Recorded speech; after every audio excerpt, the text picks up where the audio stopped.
तो 3.1 हमारे पिछली वीडियो में पूरी हो चुकी थी। आज हम 3.2 को सीखेंगे। तो देखिए इसका पहला सवाल क्या कहता है।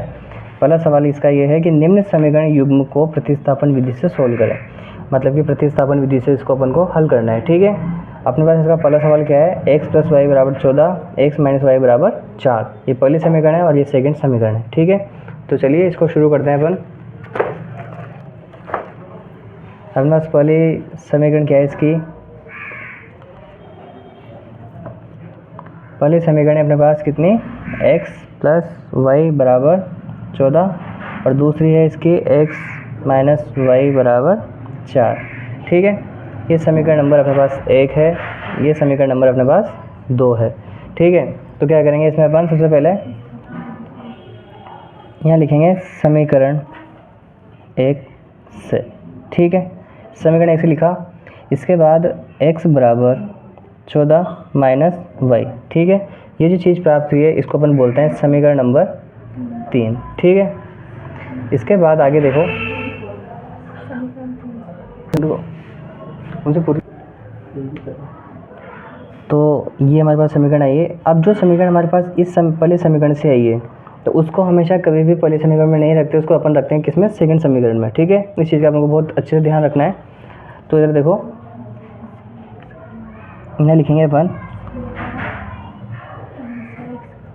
समीकरण 3 से x का मान समीकरण 2 में रखने पर। ठीक है,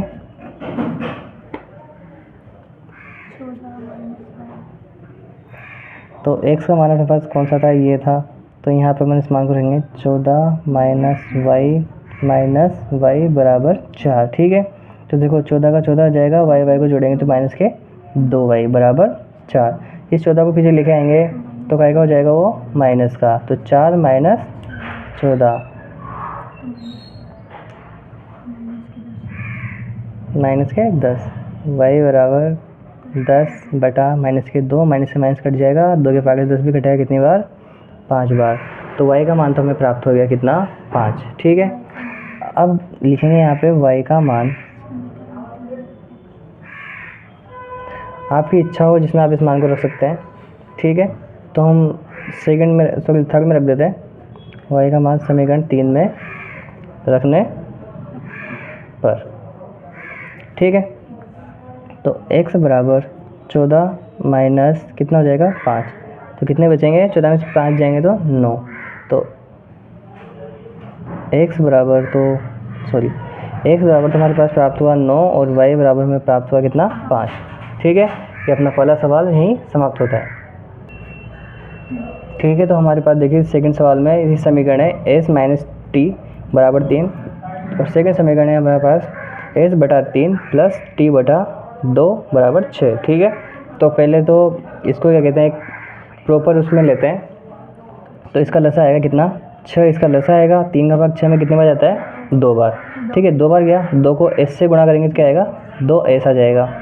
2 का भाग 6 में 3 बार जाएगा तो 3t = 6। अब 6 को, ठीक है, तो 2s + 3t बराबर कितना हो जाएगा, 36। ये अपने पास बनेगी सेकंड समीकरण। ठीक है, ये अपने पास समीकरण नहीं है, समीकरण अपने पास ये बनेगी। ठीक है, आगे देखिए। ठीक है, तो देखो इसके बाद क्या करेंगे अपन, समीकरण 1 से। समीकरण 1 से क्या होगा,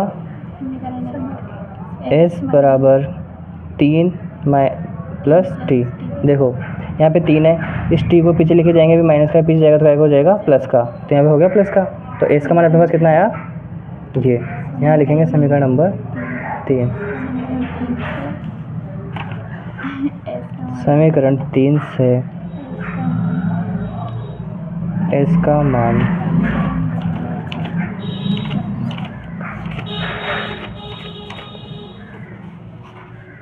रखने पर। ठीक है, सेकंड समीकरण में इसको रखेंगे तो देखो क्या होगा, 2 कोष्टक 3 + t = 36। 2 को 3 से गुणा करेंगे कितना आएगा अपने पास 6 आ जाएगा, ठीक है। प्लस 2 को टी से करेंगे तो कितना आएगा 2 टी आ जाएगा, प्लस 3 टी का 3 टी आ जाएगा बराबर 36। 2 और 3 को जोड़ेंगे तो कितना हो जाएगा अपने पास 5, ठीक है। 6 को पीछे लेके जाएंगे तो क्या हो जाएगा वो माइनस का 5 टी का 5 टी हो जाएगा। 36 में से 6 जाएंगे तो कितने बचेंगे 30 बच गए।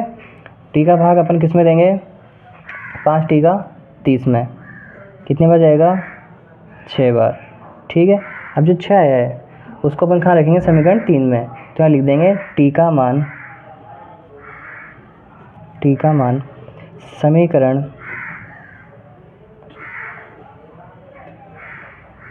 3 में रखने पर, ठीक है। तो क्या हो जाएगा s बराबर 3 प्लस 6 तो कितना आ जाएगा 6 और 3 जोड़ेंगे तो 9, ठीक है। तो t बराबर तो आया इसका 6 और s बराबर कितना आया अपने पास 9। रुको,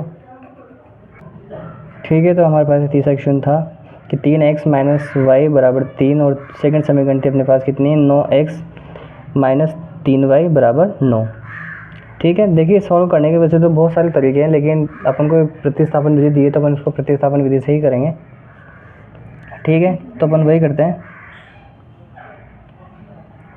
समीकरण x से क्या होगा, पीछे 3 है तो 3 का 3 रहेगा, इस y को पीछे लेके जाएंगे तो क्या हो जाएगा प्लस का, यहाँ पे आगे 3x था तो x रहेगा और जो 3 था वो बटा में आ जाएगा, ठीक है। ये अपने पास समीकरण 3 प्राप्त हो जाएगी। अब क्या होगा x का मान समीकरण 3 से समीकरण रखने पर, ठीक है, ठीक है। तो देखते हैं 9 का 9 हो जाएगा, एक समान हमारे पास कितना है ये पूरा, तो हमें ये रखना है क्या कितना 3 प्लस वाई बटा 3 माइनस 3y बराबर 9, ठीक है। इस 3 के पहाड़े से इसको काट सकते हैं अपन कितनी बार 3 बार, 3 को 3 से गुणा कर लेंगे यहाँ पे तो 3 तिया 9 प्लस 3 को y से करेंगे तो 3y माइनस 3y बराबर 9। ये हमारे पास प्राप्त हुआ है। देखो 3y प्लस के हैं और ये 3y जो है माइनस के हैं, तो इससे ये हट सकते हैं। अगर ये हटते हैं तो क्या होगा 9 बराबर 9 हो जाएगा। अगर जब भी ऐसी स्थिति आ जाए तो उसके जो है x और y के अनेक हल हो जाएंगे, और जब अनेक हल होते हैं तो आप कोई सा ही मान रख के उसमें देख सकते हैं वो बराबर बराबर आ जाएंगे, ठीक है। अगर हम इसकी बात करें, अगर इसके समीकरण की तुलना करते हैं a1 a2 b1 b2 c1 c2 से, तो हम इसके अनेक हल प्राप्त होते हैं। कहने का मतलब ये है कि जब किसी भी सवाल के अनेक हल प्राप्त होते हैं तो उसको उसके जो 2 मान होते हैं x का कोई प्रॉपर मान वो लाना पॉसिबल नहीं हो पाता, अतः इस सवाल को आगे नहीं किया जा सकता, और अगर करते हैं तो हमें इसी प्रकार से अनेक हल इसके प्राप्त होंगे, ठीक है। तो इस सवाल में इतना ही। तो देखो अपने पास जो फोर्थ सवाल है उसमें ये हमें दे रखा था, सब में क्या है इसमें पॉइंट्स लग रहे हैं। अगर इसको हमको पॉइंट्स हटाने हैं क्या, तो हमें क्या करना पड़ेगा, इस समीकरण को और इस समीकरण को, दोनों समीकरणों को क्या होगा 10 से गुणा करना पड़ेगा क्या। 10 से गुणा करने से क्या होगा इसके जो भी पॉइंट्स हैं वो सारे के सारे पॉइंट्स हट जाएंगे क्या, ठीक है।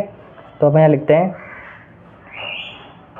समीकरण 1 थी और ये समीकरण 2 थी, तो यहाँ लिखते हैं समीकरण 1 व 2 को 10 से गुणा करने पर, 10 से गुणा करेंगे तो क्या हो जाएगा सीधा सीधा ये हो जाएगा 2x, ये हो जाएगा 3y और ये हो जाएगा 13, ठीक है। ये हो जाएगा अपने पास 4x, ये हो जाएगा अपने पास 5y और ये हो जाएगा अपने पास 23, ठीक है। चाहें तो आप यहाँ पे समीकरण 3 या समीकरण 4 भी डाल सकते हैं। अगर आप चाहें तो इनको हटा के यहाँ पे समीकरण 1 और समीकरण 2 भी लिख सकते हैं, ठीक है। आपको जो भी उचित लगे, अगर यहाँ पे समीकरण 1 और समीकरण 2 लिख दिया है तो यहाँ पे समीकरण 3 और समीकरण 4 लिख सकते हैं। अगर आपने इन दोनों को यहाँ पे कुछ नहीं लिखा तो समीकरण 1 और समीकरण 2 लिख सकते हैं, ठीक है। आगे करते हैं, देखिए वही समीकरण 1 से, ठीक है। समीकरण 1 से क्या होगा, पीछे 13 है तो 13 का 13 आ जाएगा, इस 3y को पीछे लेके जाएंगे तो क्या हो जाएगा ये अपने पास माइनस का, ठीक है। आगे x रहेगा और जो 2 गुणा में था वो यहाँ पे किसमें आएगा भाग में, ठीक है। इससे अपन क्या करेंगे, इससे अपन समीकरण नंबर 3 बना लेंगे। ठीक है, अब क्या करेंगे अपन, वही अपनी लाइन लिखेंगे कि x का मान समीकरण समीकरण 3 से समीकरण 2 में रखने पर। ठीक है, तो देखो 4 कोष्टक 13 माइनस 3y बटा 2। ठीक है, उसके बाद प्लस 5y बराबर 23। ठीक है, इसके बाद क्या कर सकते हैं अपन, 2 के आगे से 4 को काट सकते हैं, कितनी बार, 2 बार। ठीक है, कट गया। 2 को 13 से गुणा करेंगे, 13 13 2 13 26। उसके बाद 2 को 3 से गुणा करना है तो कितना आ जाएगा, 6y प्लस 5y बराबर 23। ठीक है, 5 प्लस के हैं और 6 माइनस के हैं, तो जो बड़ी संख्या होगी उसका चिन्ह लगेगा, तो सीधा सीधा y हो जाएगा माइनस का, आगे 26 रहेगा, पीछे 23 का 23 आ जाएगा। ठीक है, y बराबर 23 माइनस 26, तो y बराबर कितना बच जाएगा अपने पास, माइनस का 3। इस माइनस से माइनस हट जाएगा, तो y बराबर कितना आएगा अपने पास, सीधा सीधा 3। ठीक है, इसके बाद अपन क्या करेंगे, y का मान समीकरण 3 में रखने पर। ठीक है, तो x बराबर 13 माइनस 3y बराबर बटा 2। ठीक है, तो देखो 13 माइनस 3 इंटू 3 आएगा, बटा 2 कर देंगे। 13 माइनस 3 को 3 से गुणा किया तो कितना होगा, 9 बटा 2। 13 में से 9 जाएंगे तो कितने बचेंगे अपने पास, 4, और यहाँ पे 2 के पागे से काट देंगे तो 2 बार कटेगा। तो इसी प्रकार हमारे पास जो है x का मान तो आएगा हमारे पास कितना, 2, और y का मान अपने पास कितना आएगा, 3। ये अपने दोनों के दोनों आंसर हो गए। तो देखो इसमें हमारे पास 5th सवाल में समीकरण नंबर 1 और ये समीकरण नंबर 2। ठीक है,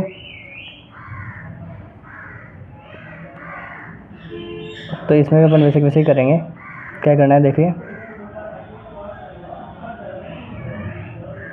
3y को पीछे लेके जाएंगे, 3y क्या हो जाएगा अपने पास, माइनस का 3y, आगे x रहेगा, और जो √2 था वो बटा में चल जाएगा। ठीक है, इसको समीकरण नंबर 3 दे देंगे। इसके बाद क्या करेंगे, x का मान, यहाँ पे समीकरण 1 लिखना है, समीकरण 1 से, तो समीकरण 3 से x का मान समीकरण 2 में रखने पर। ठीक है, तो क्या होगा, √3 कोष्टक माइनस √3y बटा √2। ठीक है, यहाँ पे आएगा माइनस का √8y। ठीक है, बराबर क्या आएगा, 0। √3 को √3 से गुणा करेंगे तो कितना से आएगा अपने पास, माइनस का 3y बटा √2 माइनस √8y बराबर 0। अब देखो गया √3y। ठीक है, इसको इससे गुणा करेंगे तो कितना आएगा अपने पास, सीधा सीधा √8 को 2 से करेंगे तो √16 आ जाएगा, y का y कर देंगे बराबर 0 आ जाएगा। इसके बाद क्या होगा, यहाँ पे √3y का 3y। अपन जानते हैं कि जो 16 होता है उसका वर्गमूल निकालें तो अपन सीधा सीधा कितना हो जाएगा, 4y। ठीक है, माइनस का है ही सही है, तो इन दोनों को जोड़ेंगे तो कितना हो जाएगा अपने पास, माइनस का 7y बराबर 0। तो y बराबर 0 बटा 7 करेंगे तो कितने बार कट जाएगा, ये y बराबर 0। ठीक है, अब हमें y का मान समीकरण 3 में रखने पर। y का मान समीकरण 3 में रखेंगे हम, तो क्या होगा x बराबर -√3 इंटू 0/√2। ठीक है, क्या होगा, 0 को किसी भी संख्या से गुणा करते हैं तो 0 प्राप्त होता है, √2 का भाग देंगे उसमें, तो किसी भी संख्या में 0 में अगर किसी भी संख्या का भाग देने पर 0 ही हमें प्राप्त होता है। तो बड़ा ही उलझा हुआ सवाल था, लेकिन हमें इसे सुलझा दिया है। तो x का मान भी 0 हुआ है और y का मान भी हमें 0 प्राप्त हुआ है। छठा सवाल करते हैं। छठा सवाल, तो देखिए इस बार जो छठा सवाल है उसमें क्या कहते हैं, दोनों ही जो समीकरण हैं उनमें एक बटा में आई हैं, तो पहले उनको अपन सोल्व करते जाते हैं। तो पहले इस वाले समीकरण को सोल्व करते हैं। देखो क्या होगा, 2 और 3 का अपन लसर लेंगे। क्या लसर लेना आपको आता ही होगा आई होप, और अगर नहीं आता हो तो एक चीज़ देखिए कि जब भी 2 और 3 का अपन लसर लेते हैं क्या, तो सबसे पहले इसको अपन क्या करते हैं, 2 से डिवाइड करते हैं। 2 से ये 2 डिवाइड होगा तो एक बार, अब यहाँ पे आएगा 3। अब 2 के पास 3 तो डिवाइड हो नहीं सकता, तो उसको अपन 3 से ही डिवाइड करेंगे। क्या ठीक है, तो क्या आया, इसको इससे मल्टीप्लाई करने पर 6 आया। क्या और एक चीज़ और है सबसे बड़ी, कि ये दोनों ही अभाज्य संख्याएं, क्या अभाज्य संख्याओं का अगर कभी हम लसर लेते हैं तो उन संख्याओं को आपस में मल्टीप्लाई करके भी उनका लसर निकाला जा सकता है। जैसे कैसे, 2 को अगर 3 से गुणा कर दें तो सीधा सीधा हमें यहीं 6 प्राप्त हो जाएगा। क्या ठीक है, लेकिन वो केवल अभाज्य संख्याओं में, भाज्य संख्याओं में ऐसा नहीं होता। ठीक है, तो देखो इसका लसर अपने पास कितना आया था, 6। तो 2 का भाग 6 में कितने बार जाएगा, 3 बार। ठीक है, 3 को 3 से गुणा करेंगे कितना आएगा, 9x माइनस 3 का भाग 6 में 2 बार जाएगा, 2 को 5 से गुणा करेंगे कितना आएगा, 10y बराबर माइनस के 2। तो 9x माइनस 10y, 6 को 2 से गुणा करेंगे कितना आएगा अपने पास, सीधा सीधा 12 का आएगा माइनस का। तो ये समीकरण नंबर अपने पास 1 बनेगी। इसी प्रकार से हमारा जो सेकंड समीकरण के जो क्वेश्चन था वो था x। तो सेकंड समीकरण हमारे पास ये थी। अब इसको भी हमको बिल्कुल सही बनाना है पहले। तो इन देखो यहाँ पे भी 3 2 ही है, 2 3 हो या 3 2, उसका लसर सीधा सीधा कितना आएगा अपने पास, 6 आएगा। 3 का भाग 6 में कितने बार जाएगा, 2 बार, तो यहाँ पे 2x हो जाएगा। प्लस 2 का भाग 6 में कितने बार जाएगा, 3 बार, तो 3y हो जाएगा बराबर 13/6। तो हमारे पास यहाँ प्राप्त होगा कितना, 2x प्लस 3y बराबर 13। अभी 6 है वो ऊपर जाएगा गुणा में, तो यहाँ पे गुणा का चिन्ह लगा देंगे, बटा 6 कर देंगे, 6 के भाग से 6 कट जाएगा। तो बहुत सिंपल से तरीके से हमें प्राप्त हो जाएगा 2x प्लस 3y बराबर 13। ये हमारे पास सेकंड समीकरण यहाँ पे आ जाएगी। ठीक है, उसके बाद वही हम करेंगे जो हमने हमेशा हर सवाल में करते हुए आए हैं, कि समीकरण 1 से, समीकरण 1 से क्या होगा, इस वाले समीकरण की बात चल रही है, देख लेना एक बार थोड़ा ध्यान से। माइनस के 12, 10y को पीछे लेके जाएंगे तो काय को जाएंगे वो प्लस के। ठीक है, यहाँ पे 9x था, x तो वहीं रहेगा, मतलब कि इस प्रकार से जो 9 है वो कहाँ आएगा, सीधा सीधा बटा में, तो इसको अपन ने बटा में लिख दिया। ये जो समीकरण बनी है उसको समीकरण नंबर 3 का नाम अपन दे देंगे। क्या ठीक है, तो यहाँ लिखेंगे अपन समीकरण 3 से x का मान समीकरण 2 में रखने पर। ठीक है, तो देखिए, तो देखो इसमें आगे क्या करेंगे अपन,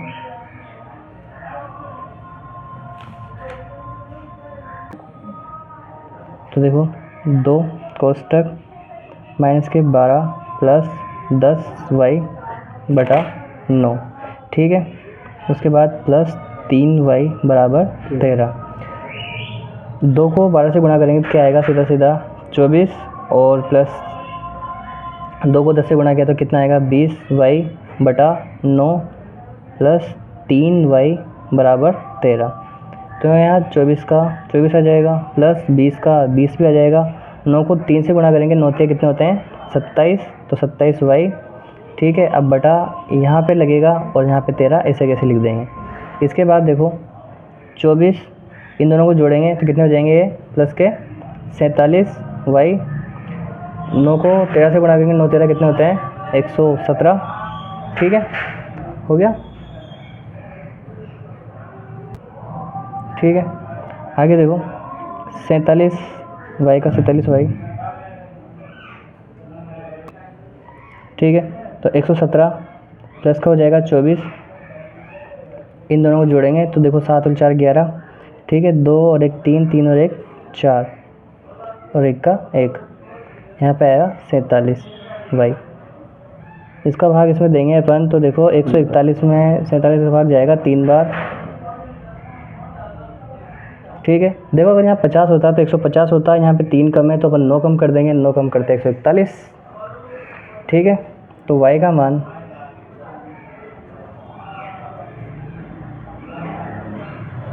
समीकरण 3 में रखने पर, ठीक है, 3 में रख रहे हैं, 3 खाएँ अपने पास, ये रही। तो x बराबर 12 प्लस 10 इंटू 3/9, तो x बराबर 12 प्लस 30/9, तो x बराबर 30 में से 12 जाएंगे तो कितने बचेंगे 18/9, कितने बार कटेगा ये 2 बार। तो x बराबर हमारे पास प्राप्त हुआ 2 और y बराबर हमारे पास प्राप्त होगा कितना 3, ये हमारे इसके आंसर है। तो इसी के साथ हमारा क्वेश्चन नंबर फर्स्ट जो है समाप्त होता है।